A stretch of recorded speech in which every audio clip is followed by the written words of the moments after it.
Tikapur polytechnical इन्स्टिच्युटमा diploma in forestry science second year अध्ययनरत हामी सम्पूर्ण विद्यार्थीहरू आज विशेष गरी फोटो के कसरी सङ्कलन गरिन्छ र त्यो सङ्कलन गरेको कुरालाई के कस्तो तरिकाले चाहिँ प्रशोधन गरिन्छ फ्याक्ट्रीमा ल्याएर भन्ने विषयमा एकदमै गहन अध्ययन गर्नको लागि हाम्रो यात्रा टिकापुरदेखि सहजपुरसम्मको यसरी सुरु हुन्छ।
हामी आज चाहिँ चुरे गाउँपालिकामा छौँ पहाडतिर। आज हामी विशेष काम भनेको रेजिन कलेक्सन भन्ने विद्यार्थीलाई सिकाउनु गइरहेको छौँ। हामी सबै एकत्र छौँ अनि त्यो रेजिन कसरी कलेक्सन हुन्छ, रेजिनको प्रोसेसहरू के हो होइन, त्यसलाई कति साइजमा काट्नुपर्छ, जमिनको हाइटदेखि माथिसम्म कति हाइटमा गर्नुपर्छ भन्ने कुराहरू यहाँहरू विद्यार्थीहरूलाई सिकाउनु गइरहेको छन्। सबैजना छौँ, हामीसँग म्याम पनि हुन्छ। आज टिकापुर पोलिटेक्निक इन्स्टिट्युटबाट सेकेन्ड इयरका भाइ बहिनीहरूलाई लिएर हामी चुरे गाउँपालिकाको यो सामुदायिक वनमा चाहिँ फोटो सङ्कलन भएको हेर्न आएका छौँ।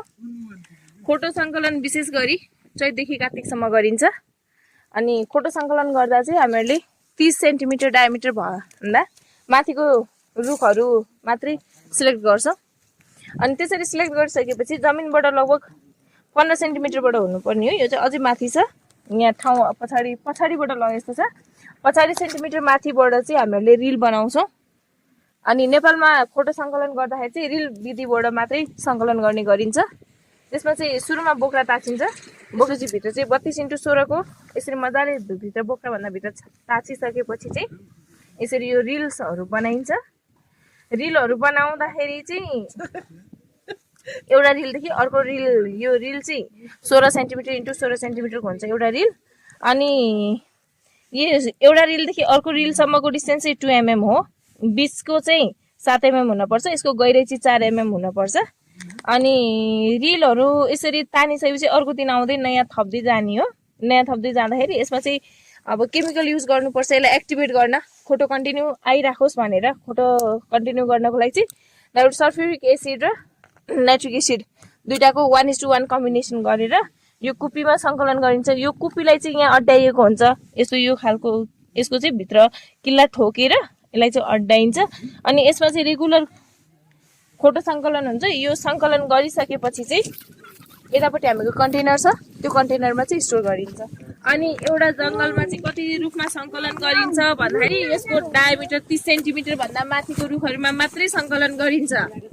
एउटा रुखमा 5 वर्षसम्म सङ्कलन गरिन्छ। यदि त्यो रुख चाहिँ बुढो भइसक्यो अब काटेरै फाल्ने हो भने त्यसलाई चाहिँ नमर्दासम्म सङ्कलन गरिन्छ, नै भने 5 वर्षसम्म यो भागमा गरिन्छ, त्योभन्दा माथि अर्को ठाउँमा च्यानल बनाएर अनि बल्ल अर्को च्यानलबाट सङ्कलन गरिन्छ।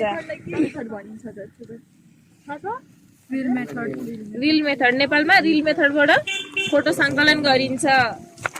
अनि जस्तो अब यो जङ्गल त ठुलो होला होइन, एउटा ठाउँमा सङ्कलन हुन्छ एउटा प्लटमा, त्यहाँ लगभग कति रुख लिन्छ? 10,000 सम्म है एउटा प्लटमा। एउटा कुपमा चाहिँ 10,000 सम्म रुख लिएर सङ्कलन गरिन्छ। यसरी फोटो सङ्कलन हुन्छ। फोटोबाट के बनाइन्छ? रोजिन र टर्पेन्टाइन आउँछ होइन अनि त्यसपछि त्यसको के अरे युजेसहरू अरू छन् त्यो अब रोजिनबाट बन्छ कि टर्पेन्टाइनबाट बन्छ हो अनि यो प्रोसेस चाहिँ सबै हामी फ्याक्ट्रीमा हेर्छौँ कसरी प्रोसेस हुन्छ रोजिन कसरी छुट्याइन्छ टर्पेन्टाइन कसरी छुट्याइन्छ भन्ने कुरा हाल मैले यहाँ रोजिनको फ्याक्ट्रीमा काम गरिरहेको छु मेरो 20-25 वर्ष भइहाल्यो रोजिन फ्याक्ट्रीमा काम गर्दा गर्दै मेरो आफ्नो अनुभव अनुसार यो पारबाट खोटो आएर हामी पकाएर यहाँ अब्जोलिक एसिड हाल्छौँ केही % पकाएर यहाँ प्रशोधन गरेर टार्पिन तेल र रोजिन छुट्याउँछौँ उहाँबाट बोकेर ल्याउँछौँ माथिको ढक्कन काट्छौँ यसमा पल्टी गरिदिन्छौँ यसमा पल्टी गरेर पछाडिबाट आगो लगाउने छ आगो लगाएर यसलाई बोइल गरेर कन्टर निकालिदिने माल यसैमा रहन्छ त्यसपछि 1-2 घन्टा सेट रहन्छ सेट भएपछि फेरि उहाँ जान्छ अर्को ट्याङ्कीमा उता अर्को ट्याङ्कीमा यसमा चाहिँ के छुट्टिने हो यसमा केही छुट्टिन्न खालि गलाउने मात्रै गलाउने हो पानी बनाउने हल्का पातलो यसलाई गलाएर खाली मात्रै कचरा कुचरी छ भने छान्ने जालीले हालेर तलबाट आगो मात्रै लगाइदिन्छ कि के मिसाउन पर्छ यसमा केही मिसाउनु हल्का केमिकल अब्जोलिक एसिड छ हाम्रो पग्लेर गलेर यहाँ आउने होइन अनि यहाँ आएपछि तल सिधै प्लान्टमा जान्छ प्लान्टमा जान्छ तल। यसमा के मिसाउनुहुन्छ यहाँ अब केही मिसिन्न अनि यो चाहिँ एसिड यहाँ मिक्समा यसमा चाहिँ यो जाली छान्ने होला सायद जाली छान्ने पाइप रहेछ त्यसरी पाइप छ त्यहाँ।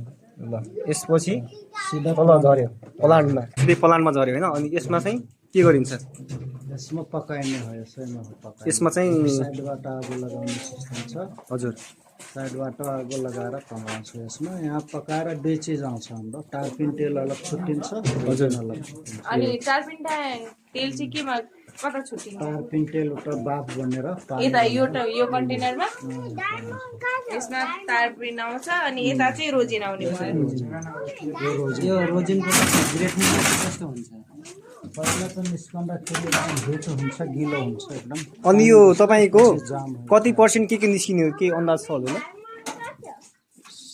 60% जति रोजिन आउँछ 17% 14% 14 देखि 17% सम्म टार्पिन तेल आउँछ अनि अरू बाँकी चाहिँ वेस्टेज कचरा सचरा वेस्टेज होइन प्रयोग चाहिँ टार्पिन तेल पनि इन्डिया जान्छ रोजिन पनि इन्डिया गएर बिक्री हुन्छ